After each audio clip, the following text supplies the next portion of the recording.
Just make your job easy.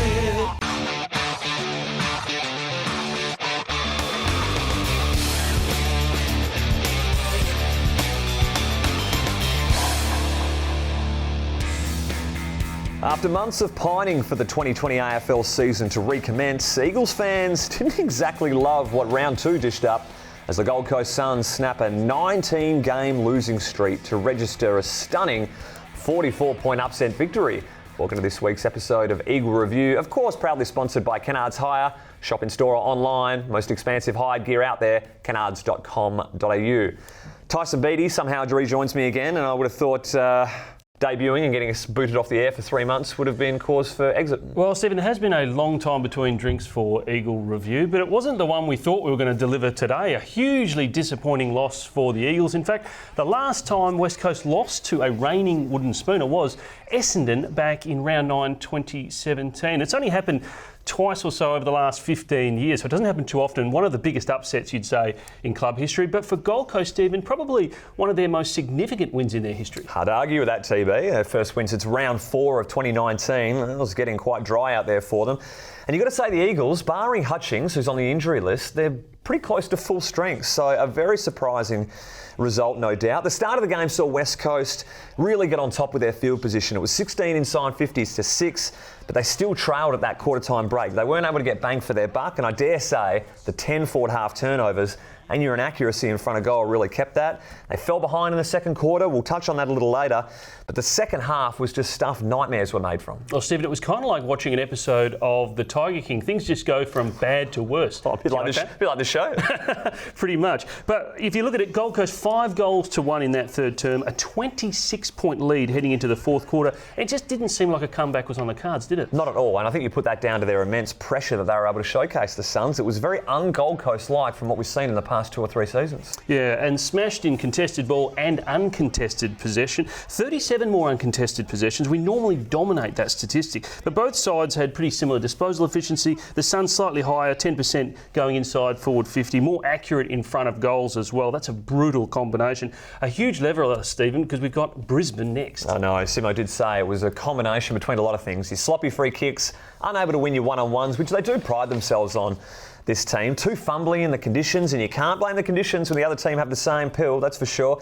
But they played like the more mature side, the Gold Coast Suns. That's a remarkable thing to say when you see the youth that's on display in this side. Well, their youngsters were fantastic, particularly Rao. I mean, unbelievable second game performance. 25 touches, 2 goals, brilliant in the third term. He is an absolute man-child, Stephen. Now, think about this. If he gets the 3 votes... Which he probably will. He'll be the most inexperienced player to get 3 votes, 3 Brownlow votes. The most inexperienced before him, Tom Scully, 7 games. So just a second gamer. He's fully built. He's going to be a beast, Stephen. Quality stat that. Now, I want to highlight this clearance play here. We don't talk about the opposition too much, TB, but this was unbelievable. This clearance goal, the short throw in, Oscar Allen actually wins the tap. Have a look at Weller. He bolts from the sweeper. Greenwood takes his place. It means Weller is the only one on the move here. Rao creates the space by blocking. Brilliant communication between these Suns midfielders. Lemon sucks in Gaff, who is the West Coast sweeper. Back to Rao, and what a superb finish. Now, tell me how slippery the conditions were on that night. Oh, absolutely brilliant. They just played better than us. That's what it comes down to. You can make all the excuses in the world, the weather. It was rainy during the week as well. We actually don't have a great record, a recent record at Metricon as well. But these are all just excuses, and you know Simo won't accept that.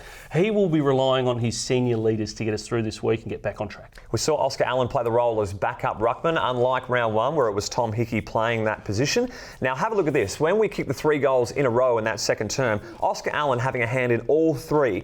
Twice for the ruckman in the CBD. This brilliant contested handball in the middle sets up the first. His little toe poke sets up the second goal. And of course, the third goal is him being in the right place, right time, gets the free kick and dobs it from outside 50. That's the kind of input they're looking for Oscar Allen for his little pinch hitting role. Yeah, so this is obviously a positive. Oscar settling into that backup role, ruck role, especially with the shortened quarter. So that seems to be working. What's interesting, Stephen, is the backup role for Nick Nat's position. So we've got Vardy, we've got Hickey. These players are right on the edge of selection at so many other teams. They're that good. Absolutely. So it's going to be interesting to see. Well, don't forget about Bailey Williams and his pre-season that he showcased. He did himself, no harm. Great form, and is certainly a player on the rise at 19, 20 years of age. Yeah. So we've got depth in that position. That's a positive. They aren't too many, but we're going to try and find them. Here's one more. Lewis Jetta just continues to do things on a football field that no one else can. This kick into the corridor was corralled on the wrong side, had to duck back in. Do not many see that option there. Well done from Lewis Jetta. I want to also highlight this one. Dommy Sheed on the right half-back flank spots Jared Brander. Have a look at the distance that Jared Brander, a new position, playing on the wing, the youngster. Great endurance going up the guts, and Dommy Sheed doesn't miss it. He goes bang, bang, and Ryan on the end of it inside forward 50. Does miss the shot, but just a remarkable, almost set play and great reward for effort from Brander running and the space created. Geez, it's exciting when the youth can do that. Well, when you see that, that's where you thought we were going to switch on. The ball movement started to improve, and you've got three young players, Sheed 25, Brander 21, Ryan 24, and so that's a positive sign. We're trying to look for positives here, Steve. Come Yeah, on. we're searching pretty hard. Very eventful day for Jeremy McGovern. Started putting his knee into day here in the first quarter, put him in a great deal of distress, then went for a hanger on Hugh Greenwood not long after. I think poor Hugh buckled at the knees with the amount of weight that was on him there.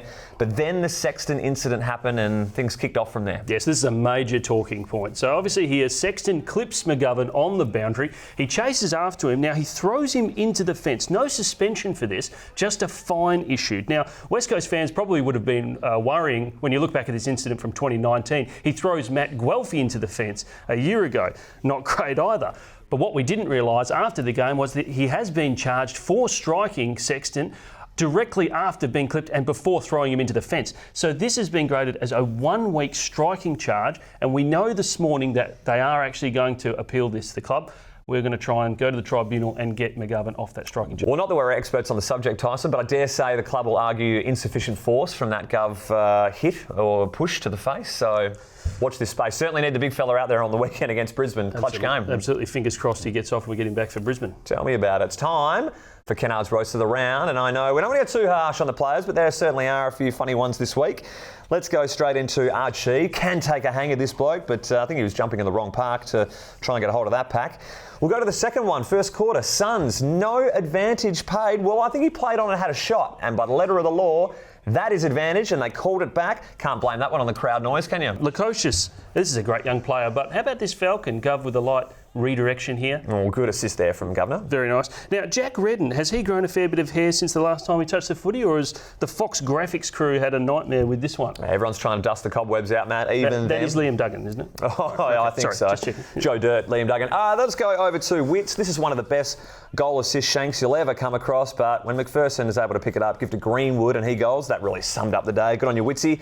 This one from Dommy Sheed, one of my favourites, a little semicircle pirouette, handballs to himself in the air, and then a nice volleyball touch. Well, that's innovative, I'll give him that. The yo deliberate. Now, because it is a grey area rule, you've got to use your head a bit here. He's not a left footer. It's greasy conditions. They have no interest in kicking to touch. They've got to score. Use your head. It is not deliberate. Let's move on. Here it's a toss-up between our winners this week, though, TB. Yeah, definitely. The West Australian for allowing this snap of Jack Redden. Look, this isn't the most flattering shot he's ever had. That's a shocker, mate. Absolute shocker. He's a good-looking man, and that's not a great picture of him. Salt in the wounds, I think. Yeah. Reddo's been through enough in the last 24 hours. Don't put that out there. But this is the winner, and look, I understand we need to keep people to a minimum in the stadium, and we have a few security guards. But Jamie McMillan has to jump over the fence, and look, he's tiptoeing over these chairs. He could break an ankle. He could do any kind of injury. That would be embarrassing for the AFL. Surely we could get a couple more security guards just to get that ball duty happening, Stephen. A couple of corporates in there fetching balls, do you think? Delicate subject? Delicate subject. Well said.